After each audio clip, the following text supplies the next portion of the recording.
Hablaremos de la vida en la China, Gillespie, durante la dinastía Song, Muy bien. accediendo a numerosísimas cartas que nos llegan. Gentes en la puerta acá del Paseo de la Plaza durante días, pidiendo a los gritos que habláramos de una vez No con los mejores de modales. la China. No, porque hay gente que lo pide mal. A mí si me lo piden bien, Claro. no lo hago. Pero de prepo. Claro, de prepo me sacan hasta la camisa. Vamos a ver cómo era la vida durante la dinastía Song. ¿Por qué se calla esto? La vida en China en la dinastía Song. ¿Por qué, Alejandro? Obstinadamente los medios se niegan a hablar de esto. Sí. Bueno, ¿y por qué hay intereses? Hay mucho interés en que no se sepa cómo era la vida en China durante la dinastía Song. ¿Para qué ¿Por quieren, qué? ¿Para qué quieren que no se sepa esto? Sí. No lo sé. No lo sé. Ubiquémonos entonces en China, allá por el siglo XIII. La dinastía Song gobernaba el llamado Imperio del Sur, y la capital de dicho imperio era Hanzhou. Repito, Hanzhou o Hanzhou. Mi acento chino es del norte más que del sur. Claro. No todos los habitantes de este lugar tenían la suerte de poseer una vivienda. Hanzhou era una ciudad superpoblada y, como hemos contado alguna vez, frecuentemente arrasada por incendios. Había mucha gente amontonada, Rolón, casas, celdas, patios, monasterios, barcos en laguitos, acantonamientos militares, toda gente amontonada. En cuanto a la gente del pueblo que había conseguido una casa, hay que decir que generalmente 5 o 6 personas ocupaban una misma pieza. Dormíamos todos amontonados los chinos de Hanzhou en aquel entonces. Poco se podía hacer contra la cantidad de gente que vivía en la capital. Había construcciones de varios pisos, estamos hablando del siglo XIII, ¿no? Pero generalmente las casas estaban hechas de varas de madera o de cuerdas anudadas o de estera o de estacas de bambú y papel pintado, así que calcule que eran unas casas un poco frágiles. ardía fácil. Y eso agarra fuego enseguida. En Hanzhou vivían más de 1 millón de personas en el año 1270. Para alimentar a tanta gente se necesitaban 200 toneladas de arroz diarias. Marco Polo la definió como mayor que cualquier otra ciudad del mundo, y era verdad en aquel entonces, era mayor en tamaño. Tenía una muralla así de forma irregular, con 13 puertas también irregulares. El Palacio Imperial parece que estaba en el barrio sur. En el centro había un mercado de chanchos, dice Marco Polo, ¿no? Los artículos amontonados por todas partes afeaban la ciudad y las actividades comerciales incontroladas le daban un aire caótico a la ciudad de Hanzhou. Todos los edificios eran, sin excepción, rectangulares. Es decir, creo que eran en forma de prisma rectangular. Si fueran rectangulares, estaríamos hablando de edificios de 2 dimensiones que son muy incómodos para entrar. Sí, es cierto. Sí. Uno no termina de entrar que ya los pasó de largo. Claro. En los parques o jardines de los ricos se edificaban tantas de estas construcciones en forma de cajón como fueran necesarias, ¿no? Como si hubiera un módulo. Bueno. Se iban amontonando, así, primero el tipo hacía una pieza, como las construcciones de Tano. Claro, de los Tano acá, Claro, principio del siglo XX. Tano de Gran Buenos Claro. Aires, pero hace una pieza, después hace otra atrás, No otra arriba. Se le casa a un hijo y lo hace Se le lo tira casa un poco un para el hijo, fondo. claro, y en vez de ser 6 en una cama somos 7. A veces construían en forma de U para dejar el patio en el diome, ¿no? Ajá. Durante la construcción, el techo era aquello a lo que más tiempo le dedicaba. Se empezaba a construir desde el momento mismo en que se construían los pilares necesarios para poder sostenerlo. Claro. Y si usted creía que yo iba a decir que empezaban por el techo, no. No eran tontos los chinos. Siempre era un techo a 2 aguas y descansaban estos techos sobre una combinación de vigas y listones que en los edificios más hermosos parecían construidos en el aire. Según aquellos constructores, el extremo de los techos debía ser levemente curvado hacia arriba, como vemos en los grabados chinos de las tintorerías. Esto era para estar en armonía con los árboles cercanos y con las curvas caprichosas de las colinas de las ciudades, pero también, según me contó alguien que tal vez quería engañarme, y lo consiguió, para eludir la presencia de unos demonios, de unos espíritus malignos que se alojaban en los tejados de las casas y que se dejaban caer para aplastar o para poseer a quienes pasaban por debajo.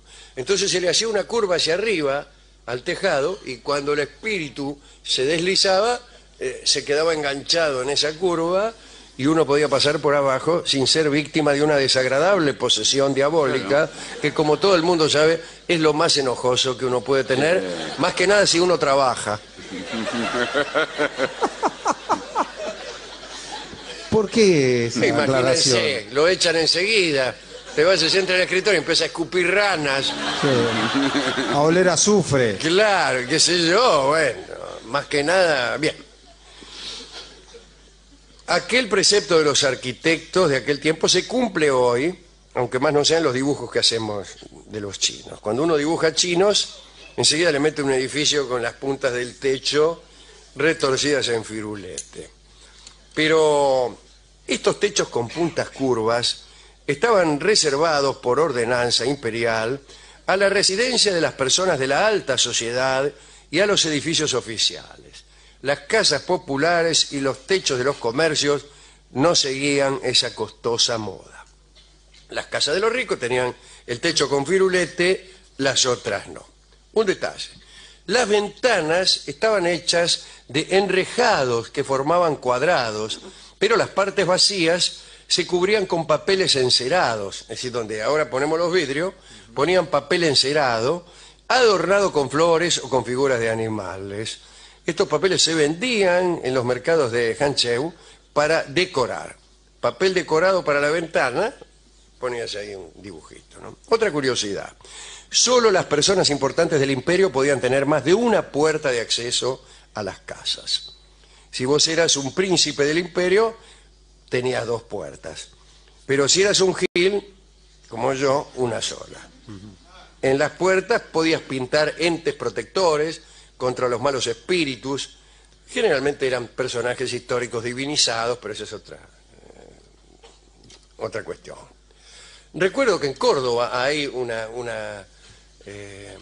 edificio jesuítico que, según me explicaban, había recibido autorización para tener más puertas de las que les correspondían conforme a derecho.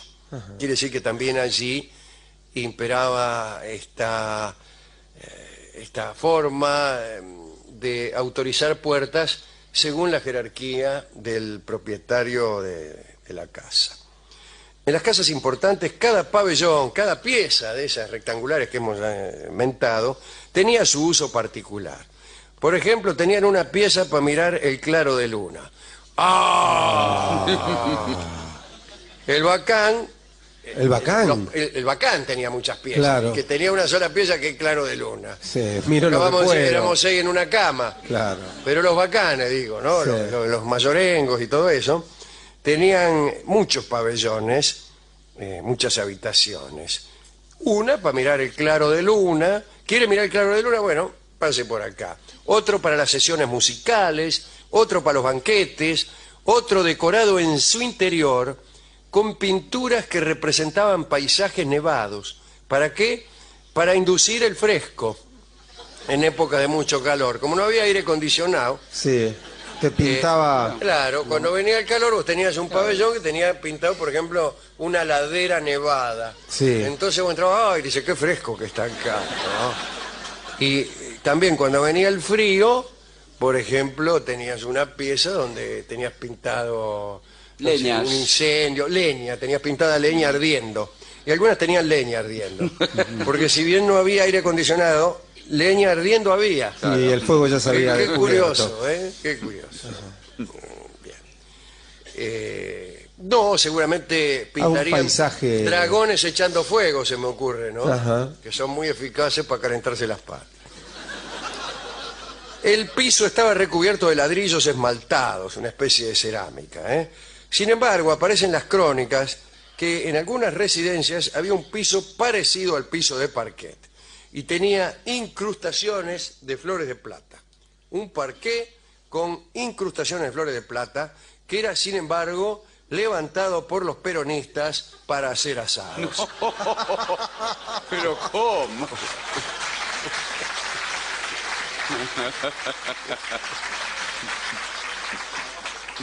En el interior de las casas no había sillas.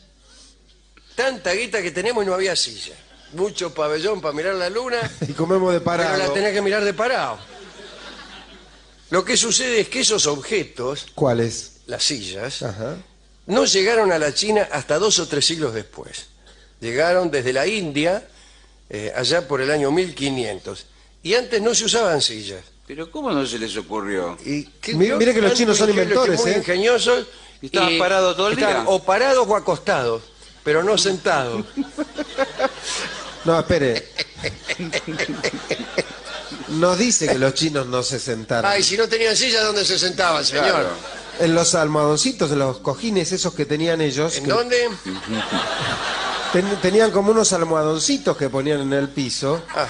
Es más, cuando usted iba a una casa, era común que ni bien entrara, a usted le dieran uno de esos almohadones para que usted se sentara en el lugar de Se la casa. estarían en el suelo, Rolón. Sí, pero se le daban almohadoncitos. Bueno, las camas, por un decreto imperial, tal vez el mismo de recién, estaban reservadas solo al emperador. Ah, mira, Acá bueno. el único que apolilla en una cama es el emperador. Los demás dormimos en el suelo. Recién se popularizaron las camas junto con las sillas en el 1500. Se puso de moda la catrera, ¿no? Los jardines y los estanques eran tan importantes como las viviendas, o más. Había estanques, arroyos, flores exóticas, caídas de agua. En Hancheu, los floristas cultivaban 60 clases de crisantemos. Mirá vos. Bueno, con respecto al aseo de la gente, los historiadores aseguran que los habitantes de Hancheu se lavaban mucho más que las personas de otras regiones. Había una región llamada Sichuan, cuyos habitantes eran muy roñosos. Parece que no se bañaban más de 2 veces en su vida. En la vida. Sí, se bañaban luego del nacimiento y antes de la muerte, Es decir, lo bañaban. ya que estas eran abluciones obligatorias, ¿no? Ajá. O sea, se bañaban 2 veces en su vida y prácticamente no era necesario hacerlo ninguna de las 2 veces. Qué feo cuando le tocaba el segundo baño, ¿no? Sí. Claro, era un baño Cuando que- usted veía que preparaban el jabón ya. De ahí viene la palabra, me agarró jabón. Y a lo mejor por eso no se bañaban. Porque... Hancheu era una ciudad limpia. Estaba edificada sobre una red de canales unida a un lago que estaba al oeste. Y de allí sacaban el agua para tomar y para regar. Una vez al año, como en Venecia, se hacía una limpieza general de los canales y también había un servicio diario de recolección de basura. Ajá. Mientras que los ricos tenían pozos negros, discúlpeme si alguno está comiendo, que eran vaciados periódicamente, el resto de los ciudadanos usaban baldes. Y los baldes eran recogidos todas las mañanas por los recolectores, no por los de la basura, por otros, que venían, Especializados en eso. en vez de sacar la basura, sacabas el balde. Muchos habitantes se dirigían a Yancheu, una ciudad ubicada 50 kilómetros al norte, y se arrimaban al río Zhejiang, al Yangtze-Kiang, para matarse las pulgas, los piojos y los parásitos. Pero ¿cómo? Esta operación se realizaba con gran habilidad. Cuenta Marco Polo Ajá. haber visto a una chica muy elegante, ricamente adornada, matándose las pulgas. Leo a Marco Polo en el libro del millón, dice: con las ropas desplegadas se metía en la boca todas las pulgas que caían en sus manos y lo hacía tan rápidamente que no paraba de llevarse la mano a la boca, decía Marco Polo, ¿no? Mirá vos, la mina mataba a las pulgas y después se las La lastraba. lastraba. El baño y el lavado del marote constituían un momento importante.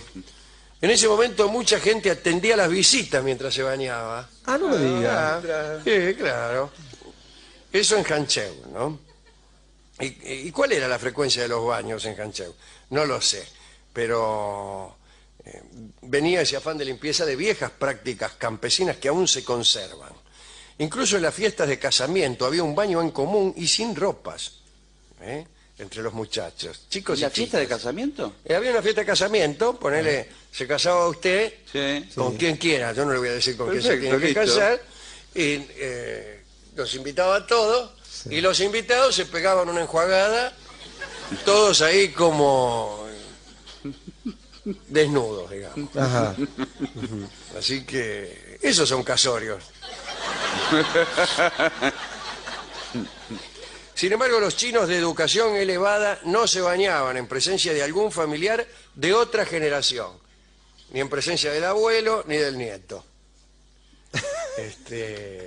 Bueno, Se va a quedar sucio, don voy a Lira. quedar sucio. Los camboyanos, que Ajá. vivían bastante lejos, tenían la costumbre de bañarse en los estanques y los mercaderes chinos de Hancheu viajaban en grupo a mirarlos, a relojearlos. ¿Les gustaba mirar? Vamos a mirar camboyanos. Sí, vamos a dice. mirar camboyano. Mirá ese. Mira ese. Camboya. Bueno. Según Marco Polo, existían en la ciudad miles de baños públicos que podían recibir a 100 clientes a la vez. Ahí podías recibir masajes, beber té o encontrarte con alguna mina.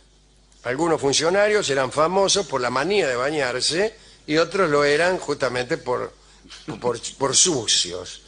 Por ejemplo, el gran reformador del siglo IX, Wang Anche, era increíblemente sucio. Los asistentes lo obligaban a bañarse una vez por mes mediante amenazas. Lo rodeaban, no se Lo podía rodeaban escapar. así a punta de trabuco naranjero. También había aficionados a los baños ibaríticos, que se bañaban porque sí, ¿no? El poeta Pou Soumon se hacía un baño grande y uno pequeño en la cara, un baño pequeño y uno grande en los pies, y también baños completos grandes y pequeños. No sé lo que son baños grandes y pequeños, pero Sí. váyale tomando el peso. Sí. Se hacía ayudar por una docena de sirvientes en cada baño que le iban llevando agua caliente en una cubeta. Andá, tráeme agua caliente en una cubeta que me voy a lavar. Sí. Eso se llama bañarse con escrúpulo, hacerse ayudar por 12. Hágame el favor, cepílleme ahí donde le dije, mi querido Wang Anche. Último detalle, para limpiarse los dientes se contentaban con pasarse un trapo. Pasaban un trapo por el medorco, Y en cuanto al uso de cosméticos y perfumes, desde luego solo lo usaban las muchachas. Fueron las mujeres chinas las que primero comenzaron a depilarse las cejas para reemplazarlas por un trazo de lápiz negro. Me dirá usted, ¿para qué te depilas ¿para las qué? cejas y Sí, después te después las te la dibujas? Es ese gusto por lo artificial que una tiene. Había mucho borracho también en aquella ciudad. ¿Sí? Había algo parecido a la policía y los principales enemigos eran los kurdelas que había en Hancheu. Parece que la gente bebía mucho y a falta de mayor diversión salían por ahí a molestar y se caían a los canales todo el tiempo. Como había claro. muchos canales, Vio cómo es el borracho, que Claro. caerse. era una ciudad parecida a Venecia, pero distinta. Si vamos a pensar que cada ciudad con canales se parece a Venecia, no sé dónde vamos a ir a parar. Bueno, todas las noches sacaban unos cuantos que se caían a los canales. Generalmente mamados, ¿no? Se caían mamados, salían muertos. Y fue posiblemente el primer ejemplo de ciudad con problemas de gran metrópole, de hacinamiento, problemas sanitarios, y también el problema de la vivienda, el problema de la gente que andaba por ahí sin tener dónde vivir. Bueno, ¿y a quién quiere dedicar esto, a los arquitectos de Hancheu, Alejandro, que cuidaban esta armonía de la casa, con los árboles, con las montañas.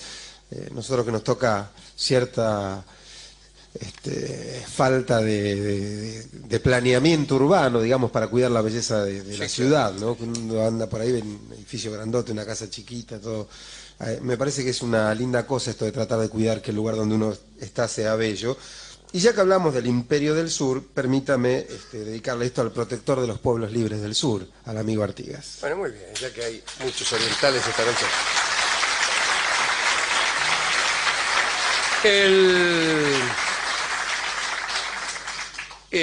La canción que hemos elegido tiene que ver con la arquitectura también. Desde luego, Ajá. Una canción una canción de que arquitectura. tiene que ver con la arquitectura. Se llama Caserón de Texas. Sí, es verdad. Y desde luego, Claro, es lo que le dirían los chinos cuando venía el arquitecto. ¿Usted qué quiere hacerse? dije un caserón de Texas, decían los chinos, No, y teja- hágamelo con, teja doblada. con firulete, hágamelo Claro. con firulete. Escucharemos, dedicado también a mi tía Elcira, esta versión, la que a mí más me gusta de cuantas se han hecho, y que es la poco difundida versión de Libertad Lamarque.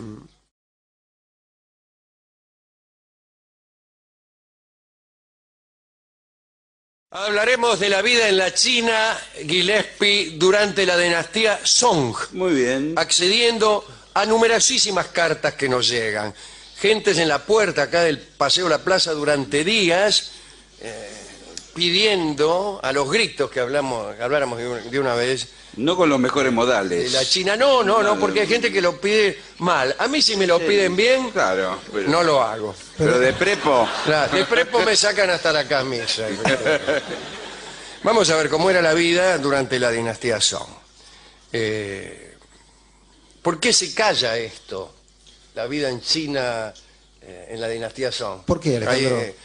Obstinadamente los medios se niegan a hablar de esto. Le daban un aire caótico a la ciudad de Hancheu.